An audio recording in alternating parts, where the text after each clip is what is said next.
Someone's turned out the light. Look, Inspector Harrigan has been killed. Just as I predicted. I will now reveal the murderer. The murderer is...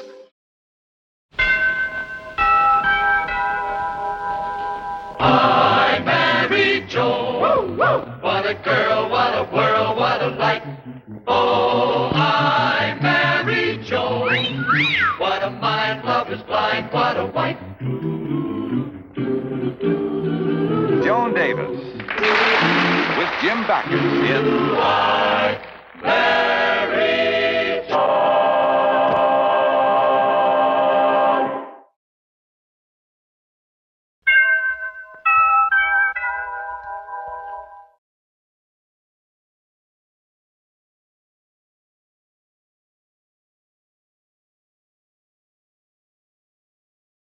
Well, Dr. Johnson, what brings you here? Not getting a divorce, I hope. No, Judge Stevens. You know, I don't approve of divorce, and especially in my case. You see, I'm not married. Oh, you approve of marriage, I hope. Again, not being married? Yes. Well, then what does bring you here? Well, as you know, I'm the moderator of the television forum America Speaks. Oh, yes, that's a fine program. Thank you. Brad, how about you appearing on it? Me? Certainly. You're a prominent man, a fine speaker, and the subject of our forum, the need for alert citizenship in the fight against crime, is one which I know you feel very strongly about. Yes, of course, Doctor, yes. Fine. Then, I can expect you and Mrs. Stevens at the station tomorrow night at 8? We'll be there. Mrs. Stevens? Why, yes. You see, our television audience enjoys meeting the wives of prominent men. Now, last week we had Professor Langdon, but his wife was the big hit. Professor Langdon's wife? Yes, Mary Langdon. You know her, the atomic scientist? Oh, yes, of course I do. But you see, Doctor, Joan isn't exactly that type. She's more of an atomic housewife. Oh, I see. Well, I'm sure that she has a point of view. Yes, I only wish I knew what it was. But, Dr. Johnson, you see, Joan would love to, but I'm afraid she doesn't know too much about the subject. Oh, nonsense. Now, any woman who's been the wife of a judge as long as she has must know something about crime and its cause. And besides, she has between now and tomorrow night to do some research on the matter. Yes, that's what I'm afraid of.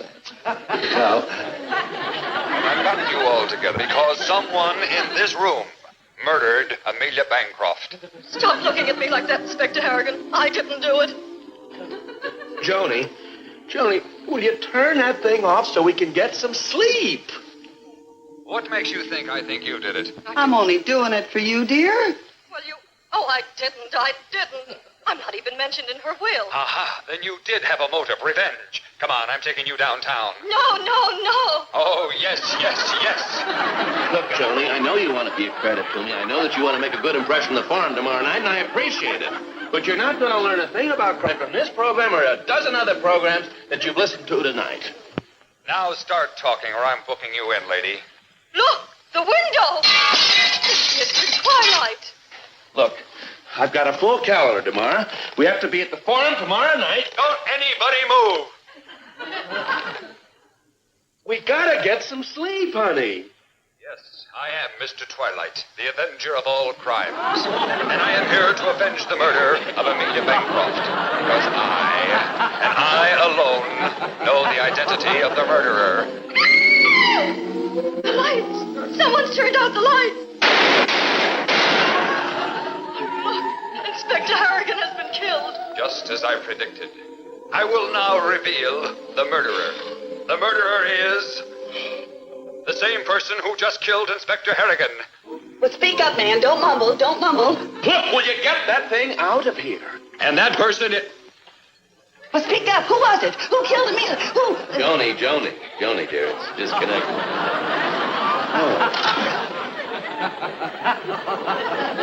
Ladies and gentlemen, you have just heard another thrilling episode in my series, The Adventures of Mr. Twilight. Tune in again next week when I...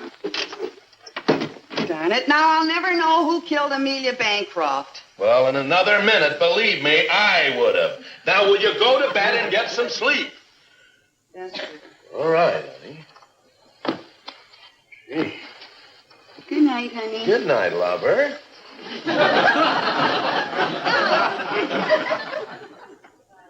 Louis. Louis, where? Who? That's who killed Amelia. No, he had an alibi. He was in Chicago. Lucky Louis. Joan, huh, baby? Good night, dear.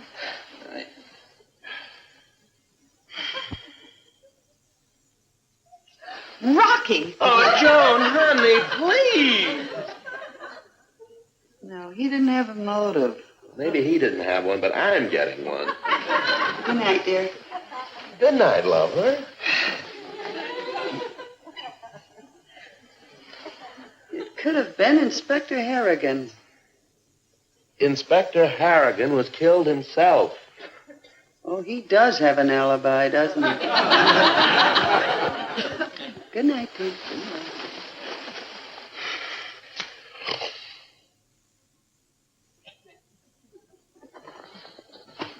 You know, it could have been Louis.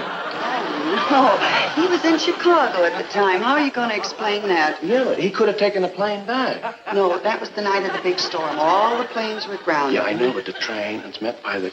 Now, look, Joan, you've got me doing this. It's utterly ridiculous. We will both be blithering idiots tomorrow night at the Forum if we don't get some sleep. Well, I can't sleep, honey. I keep wondering who killed Amelia. I know. Betty Cosgrove, next door. Betty Cosgrove killed Amelia Bancroft. Oh, no. She and Frank listen to all the mystery shows. She'll know who did it. Yeah, I know, honey, what's on your mind. Go ahead. Get it over with. Call Betty so we can get some sleep. Betty'll know. Yes, of course. Hello, Betty. Joan. Oh, I'm sorry that I woke you up, dear. Say, you listen to that Mr. Twilight radio mystery program, don't you? You never miss it, huh? Oh, until tonight? Well, the reason I called, Brad and I were listening, and just as Mr. Twilight was going to disclose who the murderer was, I accidentally unplugged the radio. Yes, we missed the finish, and Brad and I haven't been able to sleep. Yeah, I know. Can I have a light there? What was it about? Well, it started off, you see, in this huge mansion where this wealthy widow, Amelia Bancroft, lived. Mm-hmm. Where this wealthy widow, Amelia Bancroft, lived. Yeah, she's the one that was done in. How? Well, she was hit over the head with a bust of Beethoven. It was sort of a musical. And as I said, Mr. Twilight was just about to disclose who the murderer was when I accidentally unplugged the radio. We missed the finish, and Brad and I haven't been able to sleep since. Yes, it is an exciting story, isn't it? Well, there's no use bothering you about it, Betty. Good night, dear. Oh. Honey, you know, there's one thing I don't understand. What?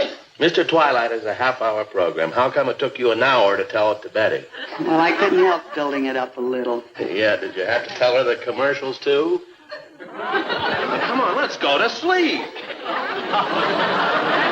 Oh, it's just no use, Brad. I couldn't. Well, I can't. I'm tired. Brad.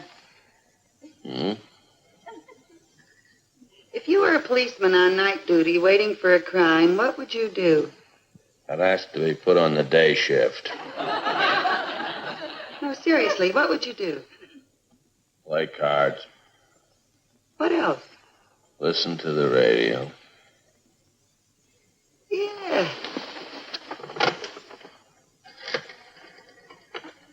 Operator, give me the police. Joan, what are you doing? Hello, police department. Were you listening to the radio tonight? Joan, hang up. Well, there was this murder, see? Well, forget about the murder and hang up. 113 Elm Street, but that has nothing to do with it. What's the difference? Who killed her? She deserved to be killed for keeping me up half the night. Who? My husband. Well, this body was found. Joan, if you love me, if you feel anything for me, go to sleep. Good night.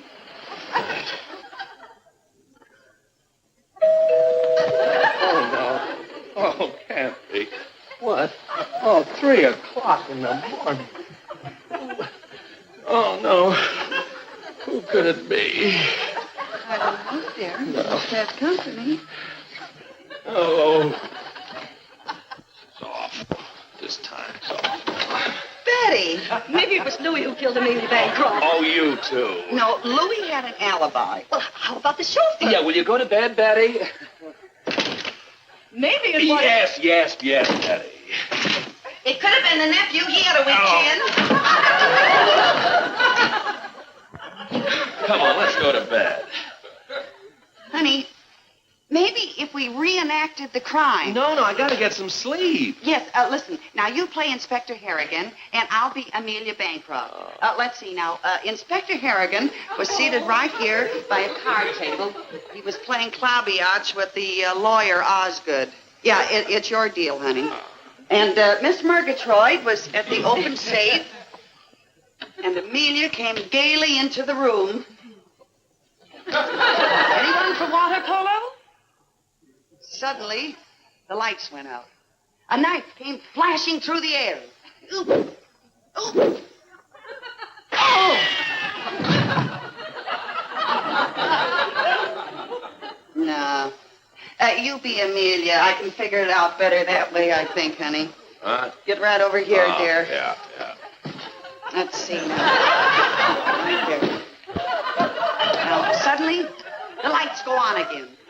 Ah! Amelia's standing there or lying there in a pool of blood. And Inspector Harrigan jumps to his feet and starts questioning everybody. Where were you?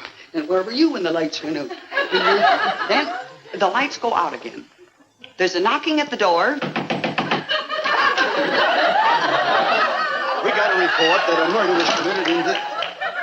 Joe, there's the body. Oh, that's no body. That's my husband. Yeah, it's funny. You see a million of them, but you never get used to it. Sort of gets you here. Yeah. No, he always looks like that. Look, lady, please. When do you figure he got it? Well, from the way he looks, about 6 hours. Cover him up. What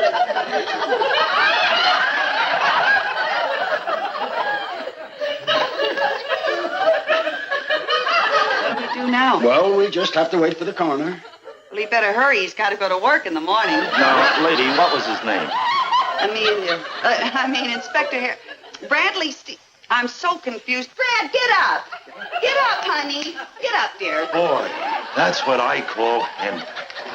What are you trying to do? Make a fool out of the boy? Now, get up, I want to tell you something. Sit over there. All right. I'm going to question both of you. There's something Just let funny me go going to on sleep. here. That's Now, why did you call the She police? was on the gambling. Oh, that's all right. Mistakes happen to the best of families. Yes, well, I'm glad I met you. Sorry, officer. That's right, all right. No trouble. understand. We understand Well, everything. Yes, Bye. Goodbye. Lovely boys, weren't they? Oh, yes, they are. After interminable questions, they finally cleared that one up. Oh, I'm awfully glad that the little one searched the whole house, though. You are? Yes, he found that left earring I lost 4 years ago. Honey, you'd never come on, believe Joan. that. Let's go to bed. Joan, let's try and get a little sleep before 7 o'clock, huh? 7 o'clock. Yeah, I set the alarm for 7 when we went to bed, which seems 2 days ago. Good night. Good night.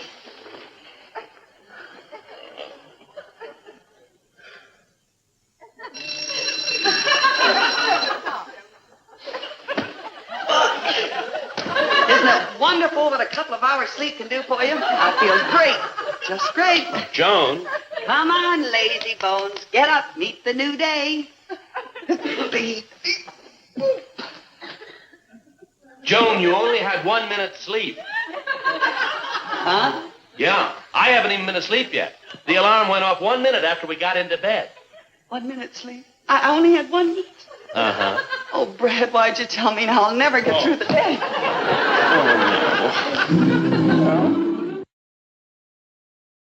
Oh, what'll I do on the forum tonight? I won't know what to say. I'll just have to sit there like a bump on a log. Oh, it's such a pretty bump. Well, I don't want to be a pretty bump. I want you to be proud of me. I want people to say, ooh, that lucky Judge Stevens to have a wife like that. She's so clever. She's so smart. She's so brilliant.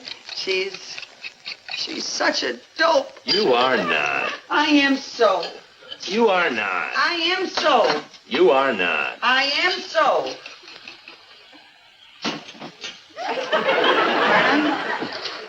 Oh, you're not, honey. It's just that you don't happen to know very much about a particular subject. And there's no reason you should know. It's not a subject you normally know much about unless you spent years studying it or spent some time amongst the criminal element.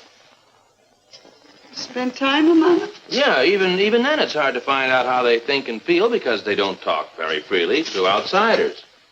They don't, huh? No, they've got to trust you see, before they open up to you. They've got to feel that, well, that you're on their side, that you're sympathetic, that you're one of them. One of them, huh?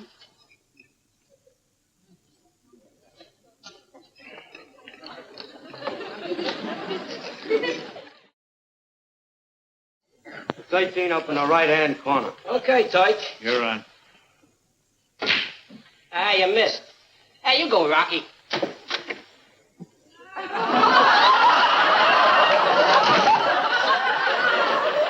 You thugs. Just flew in from Shy. The heat's on in Shy. Got to take it on the lam from Shy. Shy. That's short for Chicago, you know. Yeah, well.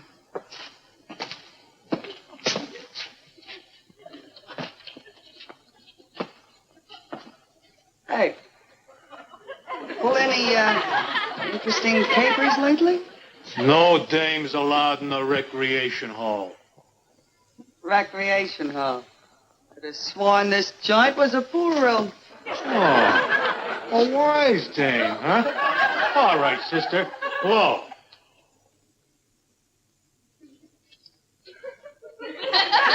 Oh, yeah? Yeah. Oh, yeah. Yeah. Oh, yeah. Yeah! Yeah! Like the yeahs happen. Here you are, sir. You rock. Go on. Hey, boy. Look, you can trust me. I'm one of you. I'm pulling little capers all the time. Spent half my life in these pool rooms. Snooker, rotation, spit in the ocean. Had the cops on my neck all night. Honest, fellas, I'm one of you. Would I be hanging out in these kind of places if I... Okay, sister, rack 'em up. Who, me? Here. Rack 'em up, boy. I spent many happy hours racking 'em up. I got in on my first big paper, see?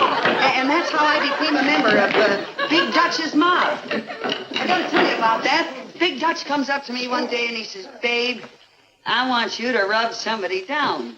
I mean out. Rack 'em up, I said. Yes, sir. Well, I spent many a happy hour racking 'em up. Land some of my biggest papers in them, too. Don't shoot. Oh. This is for you. Break 'em. After you. Okay.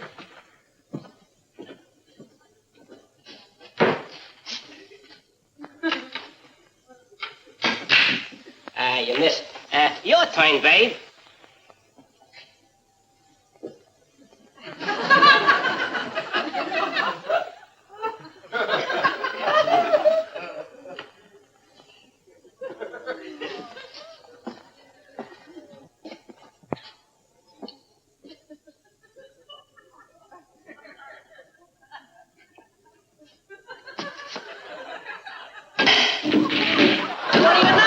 What a shot!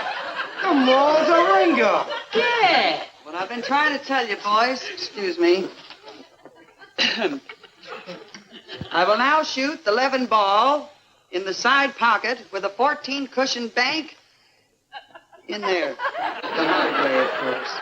I still don't believe it. Impossible. You gotta show me that. Spread out, boys.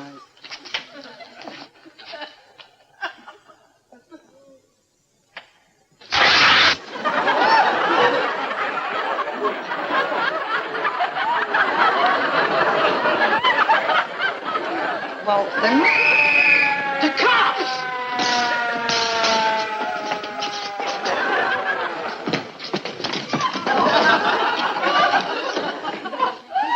Oh, now wait a minute, fellas. I was playing an innocent game of pool here. I just happened to walk in off the street. Hey, let me out of here. Won't somebody please call my husband?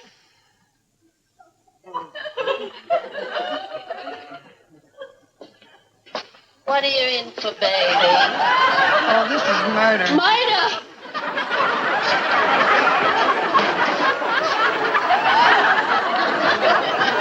Joni! Good night, dear. Oh, Joni, come on, get out. Joni, I couldn't believe it when I heard on the telephone. The police, those stolen jewels, the guns. Honey, I only did it for you. I wanted to learn about crime. Well, all right, Joni, but come on, let's hurry. We got to be at the forum in an hour. We have to get dressed. Good night, dear. Joni! What is this? Never. Good evening, ladies and gentlemen, and welcome to television's most popular forum, America Speaks. Our subject tonight is the need for alert citizenship in the fight against crime. And we have among our distinguished guests tonight the eminent criminologist, Dr. Thaddeus Whartle, and his gracious wife, Mrs. Whartle, whose new book, Society and Crime, has just been published. And then we're happy to have the rising young jurist, Judge Bradley J. Stevens, and his gracious and vivacious wife, Mrs. Stevens.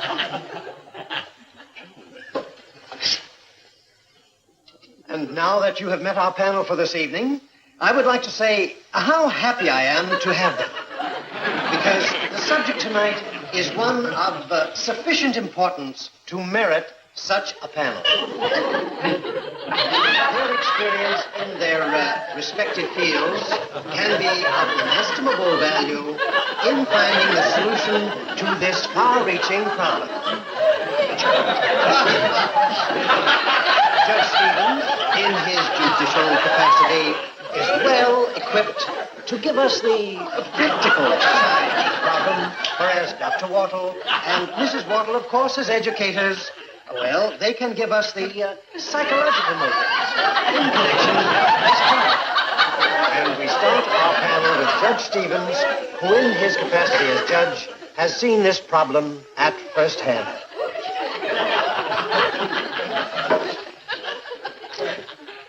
Ladies and gentlemen, one of the most serious problems today is crime. And just today in City Hall, I saw a shocking thing. It was a poster on the wall with a picture of 3 young supermarket thieves. Who is to blame? Frankly, I don't know. Yes, Mrs. Stevens, did you wish to say something? Mrs. Stevens. Huh? Did you wish to say something? About what? About the poster your husband saw, which said, wanted 3 young supermarket thieves. Oh, well, I think it's a shame. Why should we have to advertise for young supermarket thieves? Why don't we give the old thieves a chance? What's to become of them when they outlive their usefulness? Yes, are they to be put on relief? Joan! I say, as Lincoln always says, equal opportunity for all. Joan! And furthermore,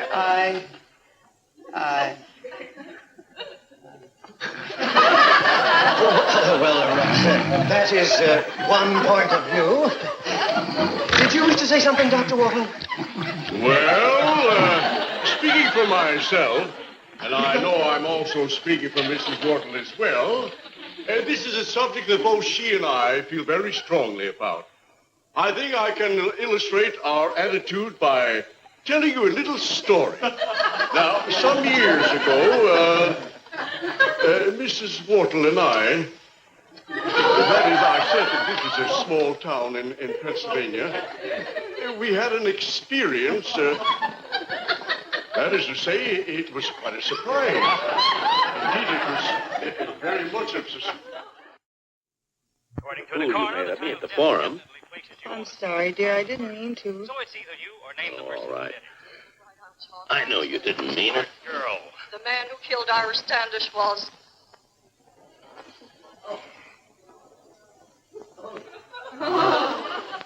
Maybe it was Harry who killed Ira Standish. No, Joan. No, Johnny, you... What a girl, what a world, what a life. Oh, I... Seen in tonight's cast were Ann Chafee, Tom Dugan, Jim Hayward, Jock George, Hal Taggart, Jesse Simberg, Gil Fry, Nicky Stewart.